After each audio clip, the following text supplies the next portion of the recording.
ఉప్పల్ పట్టణ ప్రాంతంలో మహదేవప్ప బలవన్మరణకు పాల్పడినటువంటి ఘటన మహబూబ్ నగర్ ఎంపీ డీకేఆర్ నగర్ తమ కుటుంబ సభ్యుల్ని పరామర్శించారు. ప్రస్తుతం వారితో మనతో మాట్లాడారు. మేడం, చెప్పండి, ఎట్లా ఈ ఘటన పైన ఎట్లా చూస్తారు? రేపు పోలింగ్ జరగనున్నది, ఈ సందర్భంలో ఇది జరగడం చూస్తారు. కాంగ్రెస్ పార్టీ చేసినటువంటి హత్య, ఇది కాంగ్రెస్ పార్టీ చేసినటువంటి హత్య. జిల్లా నుంచి ఉన్నటువంటి ముఖ్యమంత్రి, ఈ నియోజకవర్గం నుంచి ఉన్నటువంటి మంత్రి కలిసి చేసినటువంటి హత్య. ఇది ఆత్మహత్య కాదు, హత్య. వాళ్ళు చేస్తున్నటువంటి ప్రక్రియ అంతా చూస్తుంటే ఇది ఖచ్చితంగా వాళ్ళ భయభ్రాంతులకు గురి చేసే ఈరోజు ఉరి చేసుకున్నట్టు చేసి పెట్టిన ఈ అధికార పార్టీ నాయకులు వాళ్ళు చేసినటువంటి హత్య. ఇది ఖచ్చితంగా ఈరోజు వాళ్ళ మీద చర్య తీసుకోవాల్సిందే. ఎలక్షన్ కమిషన్ ఎమ్మడే ఇక్కడ ఉన్నటువంటి పోలీసు అధికారుల మీద యాక్షన్ తీసుకోవాల్సిందే.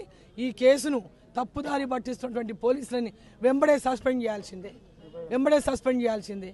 గతంలో కూడా జరిగింది ఇట్లనే. ఈ ఎలక్షన్ కూడా ఇంకోటి దగ్గర జరిగింది. కోస్గి ఎన్నికల్లో కూడా కోస్గిలో ఇట్లా నేను క్యాంపెయిన్ పోయి వచ్చిన, మొత్తం అన్ని వాళ్ళు తిరిగి వచ్చినాం, ర్యాలీ చేసి వచ్చినాం, రోడ్ షో అయింది. రోడ్ షో అయినా ఇంకా మీటింగ్ అయింది. నేను వచ్చేసిన ఆ క్యాండిడేట్ ఎస్టీ క్యాండిడేట్ అక్కడ కూడా మా పక్కనే ఉన్నాడు, ఎస్టీ లంబాడ, మా దగ్గరే ఉండి క్యాంపెయిన్ చేసి బ్రహ్మాండంగా యువకుడు క్యాంపెయిన్ చేసిండు. మరుసటి రోజుకంతా ఆ క్యాండిడేట్ని ఎత్తుకపోయి రాత్రి ఎత్తుకపోయి తిరుపతి రెడ్డి, స్వయాన రేవంత్ రెడ్డి అన్న వాళ్ళ ఇంట్లో కూర్చోబెట్టుకొని కండువా కప్పిండు. కోడి పిల్లలక కూర్చున్నాడు ఆ పిల్లగాడు. మీరు ఫోటోలు చూడండి. భయపెట్టించి అక్కడ కూడా కాంగ్రెస్ కండువా కప్పిండ్రు. ఇక్కడ కూడా కప్పుకోమని రోజు ఒత్తిడి తీసుకొచ్చిండ్రు. పోటీ చేయొద్దని ఒత్తిడి చేసిండ్రు. ఈరోజు ప్రచారం చేయొద్దని ఒత్తిడి చేసిండ్రు. ఇన్ని రకాల ఒత్తిళ్లను తట్టుకోలేక నువ్వు గెలిస్తే కూడా ఎత్తుకపోతాం, నువ్వు గెలిచినాక మేము ఎత్తుకపోతాం అనేటటువంటి భయానికి భయపడిపోయి ఏం చేస్తారంటటువంటి భయంతోన ఇలా ఆయన ఆత్మహత్య చేస్తున్న స్పష్టంగా మనకు అర్థమవుతుంది. ఇది భయంతో చేసుకున్నటువంటి ఆత్మహత్య. ఏం చేస్తారో అని ఎరుకల వాళ్ళమ్మ, ఎస్టీలు, ఎరుకల కులానికి చెందినటువంటి క్యాండిడేటు, బలహీన వర్గాల క్యాండిడేటు, వాళ్ళు ఏముంటుంది రెక్కాడితే కానీ డొక్కాడనటువంటి కుటుంబం. వాళ్ళు భారతీయ జనతా పార్టీకి వెళ్ళి పోటీ చేయాలని, ఇంతకుముందు కాంగ్రెస్లో ఉన్నాడని చెప్తున్నారు వాళ్ళు. భారతీయ జనతా పార్టీకి వచ్చి తట్టుకోలేకనే ఈ పని కూడా చేసి ఉండొచ్చు. ఈరోజు భారతీయ జనతా పార్టీ వైపు రావాలని ఉత్సాహంతో వచ్చి పోటీ చేసిండు. ఈరోజు భయభ్రాంతులకు గురి చేసి ఈరోజు ఆయన ఆత్మహత్య కాదు, ఇది హత్య చేసింది కాంగ్రెస్ పార్టీ. అలా రాష్ట్ర ముఖ్యమంత్రి కానీ ఇక్కడ ఉన్నటువంటి మంత్రి కానీ వారే ఈ యొక్క ఆత్మహత్యకు బాధ్యులు. వారి వల్లనే ఈరోజు ఇది హత్యగా భావించాల్సి వస్తూ ఉంది. కాబట్టి ఎలక్షన్ కమిషన్ ఇమ్మీడియట్గా స్పందించాలి. ఎవరెవరైతే పోలీసులు దీన్ని తప్పుదారి పట్టించేటటువంటి ప్రయత్నం చేస్తున్నారో ఎమ్మడెవరైనా సస్పెండ్ చేయాలి. నేను రోజు చాలా కేసులలో మాట్లాడతా ఇక్కడ ఉన్నటువంటి పోలీసు వాళ్ళతో కంప్లీట్ చెప్తా ఉంటారు మాకు అధికారులు. ఇక్కడ కంప్లీట్ కొమ్ము కాస్తున్నారు, మమ్మల్ని భయభ్రాంతులకు గురి చేస్తున్నారు, మమ్మల్ని ఇబ్బందులు పెడుతున్నారు. ఇక్కడ ఎస్ఐలు సిఐలు కంప్లీట్గా మమ్మల్ని పూర్తిగా భయభ్రాంతులకు గురి చేస్తున్నాయి.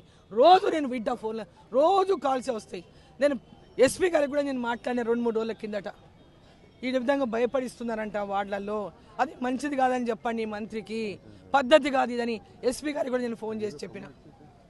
ఎలక్షన్లో ప్రజలు ఎవరికి ఇష్టం ఉంటే వాళ్ళు ఓట్లు వేసుకుంటారు, ఎవరి వాళ్ళు పోయి ప్రచారం చేసుకొని ఓటు అడగనియండి, ఈ సంస్కారం ఇక్కడ లేదు అని చెప్పిన. ఎస్పీ గారికి చెప్పిన, నేను స్వయంగా ఫోన్ చేసి చెప్పినాను. అయినప్పటికీ ఈరోజు ఈ పరిస్థితి ఉందంటే ఇక్కడ ఎంత భయాలకు గురి చేసిండో ఒక్కసారి మనం అర్థం చేసుకోవాలి. మళ్ళీ దీన్ని తప్పుదోవ పట్టించేటటువంటి ప్రయత్నం చేస్తున్నారు. మొత్తం ఈ ఆత్మహత్యను కూడా ఇలా ఓడిపోతా అని చెప్పి ఆత్మహత్య చేసుకుని దొంగ రిపోర్టు రాసి వాళ్ళ సంతకాలతో అమాయకులను సంతకాలు పెట్టించుకొని ఇలా ఇంకొకరు తప్పుదారి పట్టించేటటువంటి ప్రయత్నం చేస్తూ ఉన్నారు. ఆ యొక్క ఎఫ్ఐఆర్ని విరమించుకోవాలి. ప్రజల లోపల వాళ్ళ కుటుంబ సభ్యులు పిలిపియండి. వాళ్ళు ఏం చెప్తారో అదే రాసుకోవాలి రిపోర్ట్ ఇక్కడ. వాళ్ళు ఏం చెప్తారో రాసుకోవాలి రిపోర్ట్ ఇక్కడ. అంతే తప్ప వాళ్ళని మోసం చేసి తప్పుడు ఎఫ్ఐఆర్లు చేసి మంత్రిని కాపాడతాం, ఈ రాష్ట్ర ప్రభుత్వాన్ని కాపాడతామంటే అది సమంజసం కాదు. అంటే మహదేవప్ప నిన్నటి మీతో కలిసి ప్రచారంలో పాల్గొన్నారు. అమ్మ మీతో గెలిచి వస్తాను బీజేపీ నుంచి అని మీతో పంచుకున్నారు. ఒక్కసారిగా ఈ యొక్క ఘటన ఎట్లా చెప్పు? ఎస్, నిన్న నాతో పాటు క్యాంపెయిన్లో పెద్ద ఎత్తున క్యాంపెయిన్ జరిగింది. నిన్న పెద్ద ర్యాలీ మక్తల్లో కనీవినిగా నెరగని ర్యాలీ జరిగింది. పెద్ద ఎత్తున ప్రజలు సభలో పాల్గొన్నారు. అంతకుముందు కాంగ్రెస్ అయింది, టీఆర్ఎస్ అయింది. వాళ్ళ దానికంటే పెద్ద ఎత్తున కావడం వల్ల డైజెస్ట్ చేసుకోలేకపోయినారు. ఓడిపోతున్నటువంటి భయానికి రూలింగ్ పార్టీ వచ్చింది. ఒక్కొక్కరిని భయపడించినటువంటి కార్యక్రమాలు అందరినీ భయపడించిండ్రు. కానీ వీక్గా ఉన్నటువంటి అభ్యర్థి, హార్ట్ వీక్ ఉన్న అభ్యర్థి తట్టుకోలేక, భయానికి తట్టుకోలేక ఈరోజు ఈ సూసైడ్ చేసినట్టు మనకు అర్థమైంది. ప్రతి ఒక్కరిని భయపడించిండ్రు, ఒక్కరిని కాదు ప్రతి ఒక్కరిని. సో ఇది మహదేవప్ప బలవన్ మరణానికి పాల్పడి వాడలను భయపడించారు, అన్ని వాడలను భయపడించారు, కొట్టిన కూడా అక్కడ మన వాడని. ఇది ఏంది ఇది? ప్రజాస్వామ్యంలో ఉన్నామా? గతంలో బీఆర్ఎస్ ప్రభుత్వం ఇలాంటి పనులే చేసింది, ఇంట్లో కూర్చోబెట్టిన వాళ్ళని. ఈరోజు ప్రజలు వీళ్ళు ఈరోజు ఇదే పని వాళ్ళకంటే మించి చేస్తున్నారు. ఇలా వాళ్ళకి మించి చేస్తున్నారు ఈరోజు కాంగ్రెస్ పార్టీ. ముఖ్యమంత్రి జిల్లా ఇదేనా పద్ధతి? ఇదేనా పద్ధతి? ఒక పేద కుటుంబంలోని ఒక ఎస్టీ ఎరకల కుటుంబానికి చెందినటువంటి వారిని ఆత్మహత్య చేసుకునే విధంగా భయపడించిందంటే ఒకసారి మీరు ఆలోచించండి. సో ఇది మహదేవప్ప బలవన్మరణానికి పాల్పడిన దానిలో పూర్తిగా విచారణ చేయాలి.